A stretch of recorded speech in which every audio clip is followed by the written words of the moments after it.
બગસરામાં જૈન ભોજનશાળા ખાતે chamber of કોમર્સની ચૂંટણી યોજવામાં આવી હતી, જેમાં 15 બેઠકો માટે 34 ઉમેદવારો મેદાને પડતા ખરાખરીનો જંગ જામ્યો હતો। ચૂંટણી અધિકારી તરીકે એમ.જે. વ્યાસ એડવોકેટ ઉપસ્થિત રહ્યા હતા। વિગત અનુસાર બગસરા ચેમ્બર ઓફ કોમર્સની 15 બેઠકો માટે 2 પેનલ તેમજ 4 અપક્ષ ઉમેદવારો સહિત કુલ 34 ઉમેદવારોએ દાવેદારી નોંધાવી। ઘણા વર્ષોથી ચેમ્બર ઓફ કોમર્સમાં એકના એક સભ્યો હતા, પરંતુ ચાલુ વર્ષે બીજા નવા ચહેરા મેદાનમાં ઉતરતા મતદારોમાં પણ ભારે ઉત્સાહ જોવા મળી રહ્યો હતો।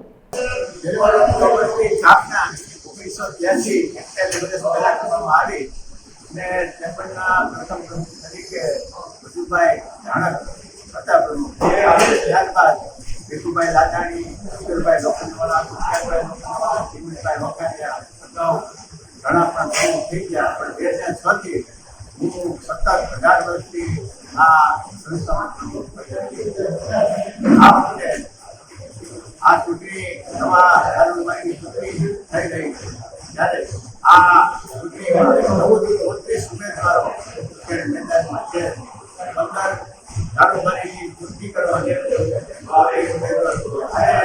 સમાજની આ મતદારી ચાલુ પરિણામ અંદર Vinubhai Baroda chamber of commerce મંત્રી આ વખતની ઘણા વર્ષ ત્યારથી ચૂંટણીનો માહોલ જામ્યો હતો, એની અનુસંધાનમાં આ વખતે 34 ઉમેદવારો જ્યારે ઉમેદવારી કરી છે, ત્યારે આ વખતની ચૂંટણીની અંદર જે નવી કારોબારી આવશે તેઓને પણ અમારી જૂની કારોબારીના સંપૂર્ણ અમે સહકાર આપીશું।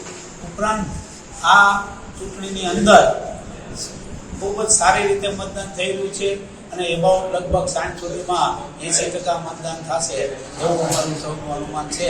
અને આ તકે દરેક સભાસદોનો પણ પત્રકાર મીડિયાનો પણ આભાર માનીએ છીએ કે અમારી સંસ્થાઓને બેન્કિંગ પ્રકારે ખૂબ મોટી સંસ્થાઓની દૃષ્ટિએ ખૂબ અમે આભાર માનીએ છીએ। ઉપરાંત ચેમ્બર ઓફ કોમર્સની જ્યારે સ્થાપના થઈ ત્યારથી જે પ્રકાશભાઈ માહિતી આપી, ત્યારે ચેમ્બર ઓફ કોમર્સ, વેપારી મહામંડળ અને કરિયાણા એસોસિએશન આ ત્રણેય સંયુક્ત સંસ્થા દ્વારા બગસરાના જે પાયાના પથ્થરના જે પ્રશ્નો હતા, દાખલા તરીકે પ્રાંત ઓફિસર, પ્રાંત ઓફિસ, પછી 1% વેરો અને કોલેજની આ કોલેજમાં ધારાસભ્ય, સાંસદ સભ્યોના સહકારથી આ અમે ત્રણેય પ્રશ્નો બગસરાની પ્રજા માટે મૂકેલા છે। તો આ તકે આપણે સૌનો આભાર માની